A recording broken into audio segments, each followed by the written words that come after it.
Tonight, Front Page Challenge welcomes the outspoken Negro leader, Malcolm X.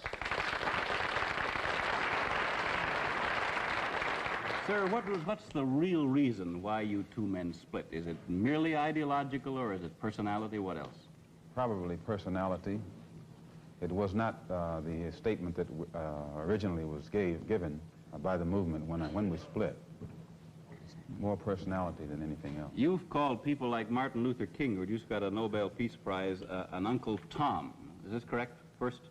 Well, I'd rather say that in the States, there's a law that has recently been passed, or a decision handed down by the court, wherein if you call someone an Uncle Tom, they can sue you for libel. Well, so I never refer to them as Uncle Toms. I would say that Uncle Martin is my friend.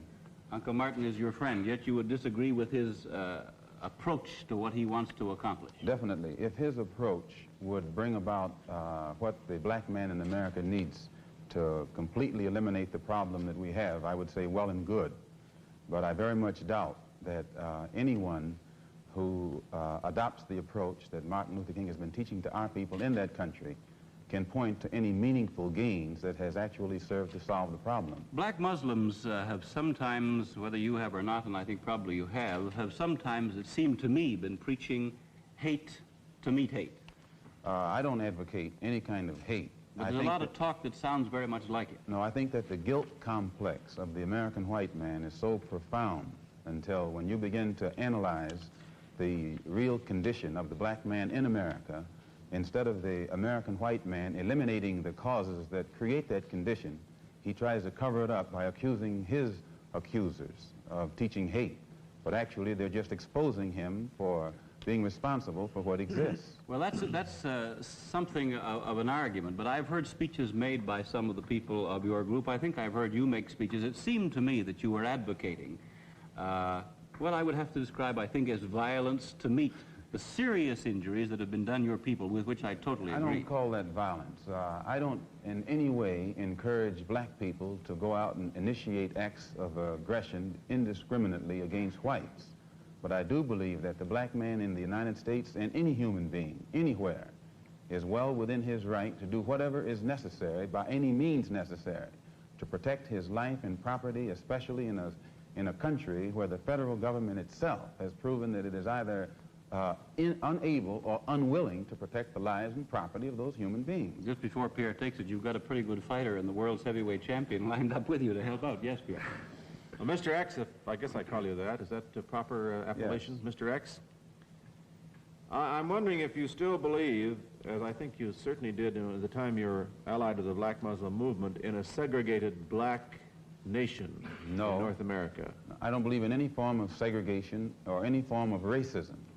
I'm against any form of segregation and against racism.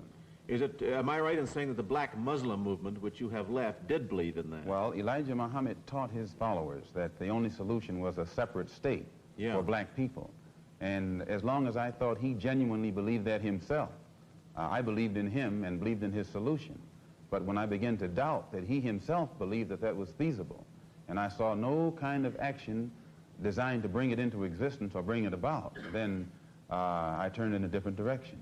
Are you still a Muslim yourself? Oh, yes. I'm a Muslim. I believe in the religion of Islam, which believes in brotherhood, complete brotherhood of all people.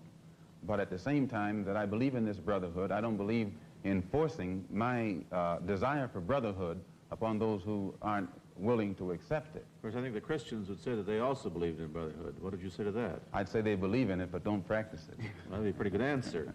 Sir, when the muezzin goes up in the minaret twice a day, he cries to the world, there is but one God, and he is Allah. Do you deny that there is a Christian God? The muezzin does this 5 times a day. 5 times, and I only heard him twice. Well, you were fortunate to hear him twice. But he does this 5 times a day, and the same God that he says that he expresses the existence of is the God that the Christians profess to believe in themselves, and the God that the Jews believe in. One God, the creator of the universe. The Muslims believe in the God that created the universe, and I think the Christians do, and the Jews do. Now, as long as all of them are talking about the creator, the Jews may call him Jehovah, and Christians may have another name for him. Those who are Arabic speaking refer to him as Allah. Well, we believe in the same God. Now, as the Muslim religion advances in the United States, are you modernizing it or sticking with the old faiths? For example, the complete segregation of the sexes. I think that everything today on this earth is being modernized. Religious principles and practices, as well as political and other things.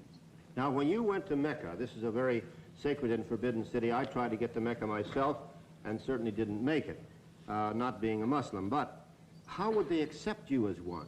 You're an American. There are few American Muslims. This is true, and by being an American and not having not being able to speak the Arabic language, I did strike a snag, a very serious snag, but I was fortunate to have been pretty well known by the officials in Arabia, and they knew too that I had accepted Orthodox Islam. It had been highly publicized in the paper, and I became a guest of the state. I was a guest of Prince Faisal, the present King Faisal, and they made it possible for me to go before the committee, Hajj committee or Hajj court, who examines you and asks you questions about your belief, and if you pass it, then you are okay to go to Mecca. But it's you would true. have to have a translator then. Oh, I had one.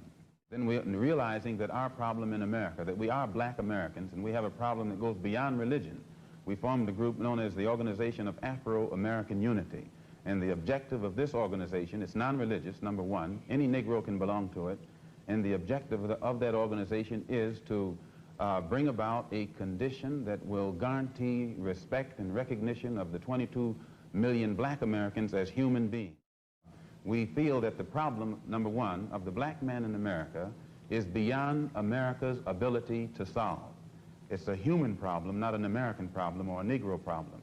And as a human problem or a world problem, we feel that it should be taken out of the jurisdiction of the United States government and the United States courts and taken into the United Nations in the same manner that the problems of the black man in South Africa, Angola, and other parts of the world, and even the way they're trying to bring the problems of the Jews in Russia into the United Nations because of violation of human rights.